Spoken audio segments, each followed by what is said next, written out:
The festivities began with the bringing in of the main attribute from Kupailytsia, Marena and Marenanka. She was brought in solemnly, and the ground around her was covered with herbs, flowers, and grass. The women, the girls sat around and the singing began. This song lasted a long time.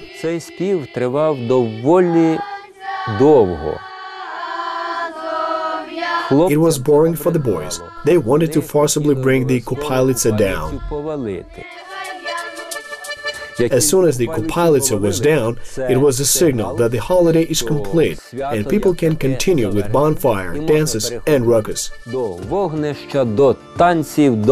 the girls were trying to prevent guys from doing it. One of the most colorful moments of the Kupala festivity was the rite of passage of a young girl to a mature woman. The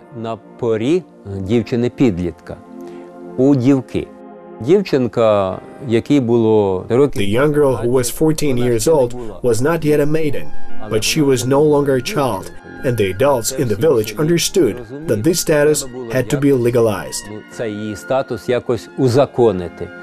So on Kupala, 1, 2 or even 3 young girls aged 14 were chosen for this rite. While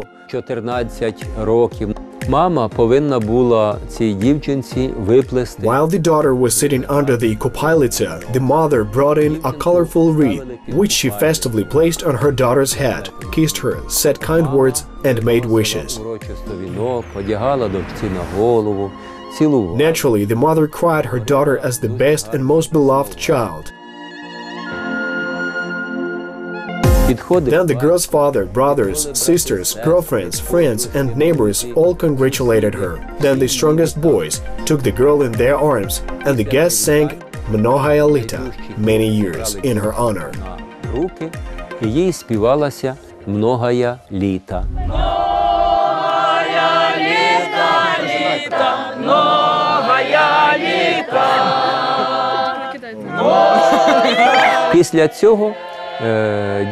After this rite of passage, the young girl was considered an adult.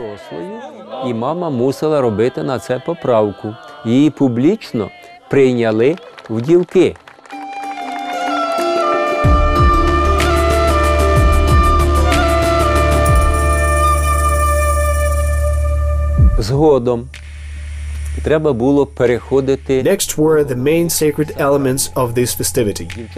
Then the girls brought in a green Marena, a female dummy made of herbs and flowers that resembled a gaudy peacock adorned with ribbons, wreaths, bonnets and aprons. She was beautiful. Then they put it in place.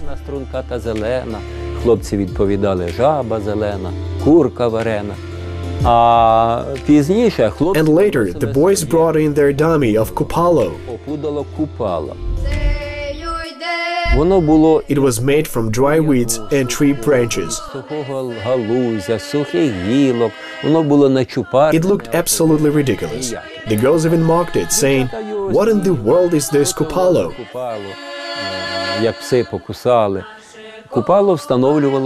Kupalo was placed opposed Marena. Then the boys and girls argued about whose dummy is better looking, Kupalo or Marena. By the way, by the looks of Kupalo, it was clear that this was a man, and this means that this ritual action came to us from the time of the phallic cult. The holiday of the sun and fire is the incarnation of the sun on earth. That is why the extraordinary force was attributed to fire set by rubber tree twigs. That is, incarnating this solar energy on earth on this very day was one of the main tasks. Thereby understanding that its manifestation on earth gave the opportunity to cleanse one's soul. The Kupala holiday is purification with the help of fire and water. But fire, nevertheless, had greater strength and manifestation because it is one of the incredibly magical elements that are difficult to comprehend. When this live fire was set, it was a very special experience.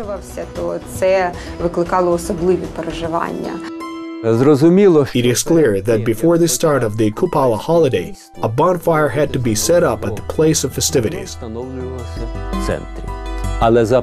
It was placed in the center and was set aflame after darkness descended.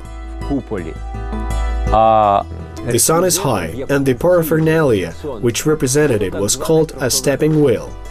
Most typically it was an ordinary wheel from an old wooden cart, sometimes simply a crafted light wheel that was made to swing easily. Colorful ribbons were attached to the wheel, which was brought in festively and placed on a tall pillar. It was called the stepping wheel, that was as high as the sky.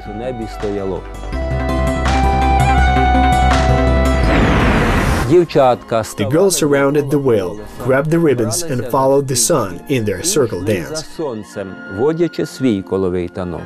Women with their small children danced around them in the opposite direction. If they wanted to, the boys and men could become the third outer circle going along with the sun. It was one of the most beautiful and colorful moments of Kupala. For children, this was a kind of shock.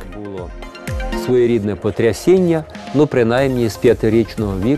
the age of 5, I fell in love with Kupala and then with the festivities.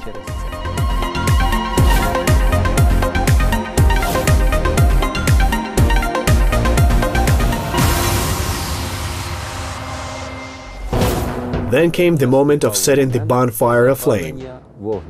The Kupala fire was torched from 4 sides by people of 4 generations: a boy, a young man, an adult man, and an elderly man.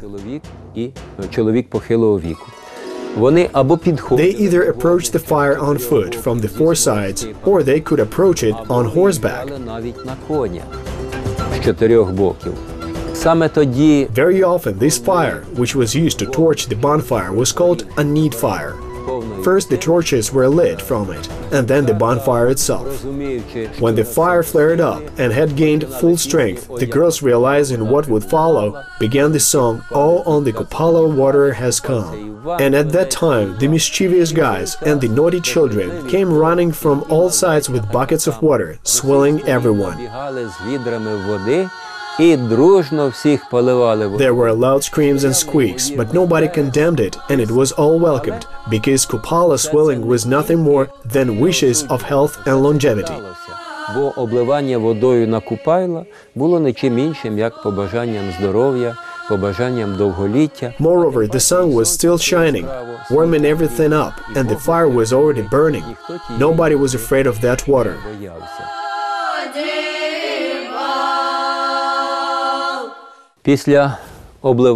After swilling, people turned their attention to the dummies of Marena and Kupalo. The screaming girls rushed to the male Kupalo dummy and said it was time to remove it from here, as it was befouling the holiday. And they took it either to the river or to the pond, hewing and crying. In other words, the male fire dummy was drowned and swilled.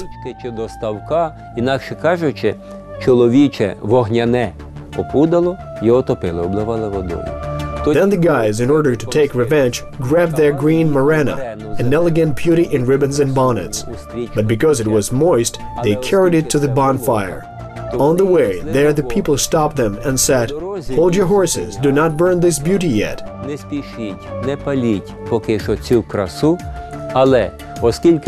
However, since the Marena had aged and really had to be burned, they told her about their misfortunes and woes.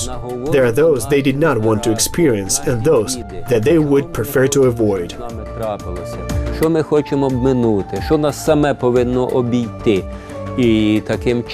And so all the people took some garblings and attached them to the Marena and stuffed them in her body.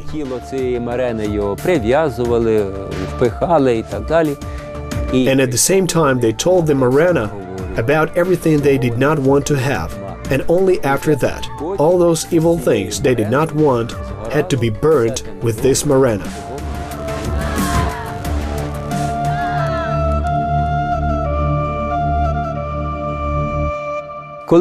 When the bonfire burned down, All that was left to do was to finish the Kupala rite with the final sacred performances, which connected fire and water. They took a huge wheel wrapped in a straw and put it on the axle.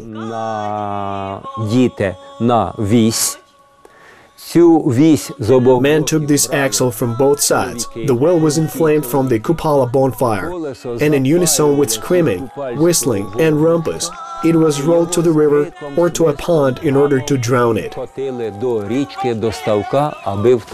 Then water and fire were united. Але таким чином єднали воду і вогонь.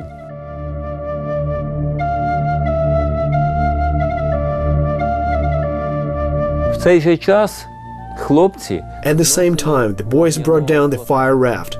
A little raft was made to dry wood, and a small fire was made on it, which was not yet inflamed. The boys carried it on their shoulders to the river. They set the raft on the water and then lit a small fire, and thus fire and water were once again unified.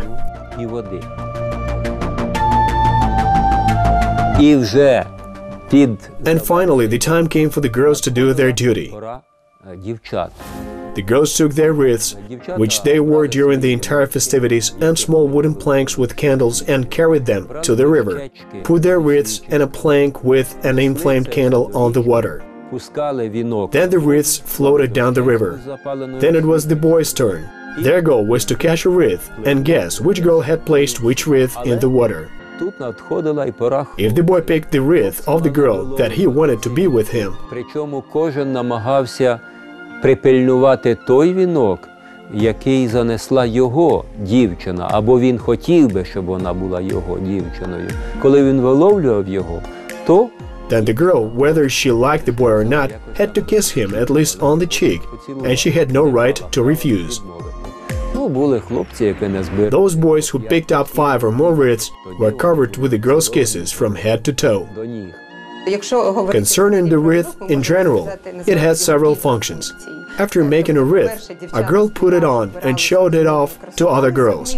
But this was paraphernalia that belonged to those who performed certain rituals in any celebration. This became a magic marker of a person that was obligated to perform a certain action. After wearing a wreath on this holiday, girls put it on the water in the evening in order to see not only from which side her destiny would come, but also how the wreath behaved on the water. Могли подивитись, як він себе поводив на воді. Якщо це вінок пускався зі свічкою і вона згасала, if this wreath was set going with a candle and it faded, it was definitely a bad omen. If it drowned, this was the worst sign, which meant that the girl who set this wreath might pass away this year. Цей атрибут обрядовий, то це було гарним знаком. When the fire became lower, вогонь осідав, він був не такий вже гарячий, щоб на ньому можна було запалитися і згоріти, і попектися. І тоді починалось перестрибування через вогнище. Це перестрибування, як правило, в парі a boy and a girl would run and jump over the fire after announcing their plan to get married. Оприлюднювали свій намір побратися. Or an already married couple would try the same daredevil jump over the fire. There was also an element of a jest. A man or woman with a solid bodily frame would run towards the fire and then leap over its edge in order to make the onlookers laugh. But the boys and girls did not jump together just for the fun of it. Why? Who knows, maybe there is something in it after all. What if there is? So I take the hand of this girl and we run and jump through the fire, thereby obstructing the fate that awaits us. Like, she's not Miss Right, but here I am grabbing her hand.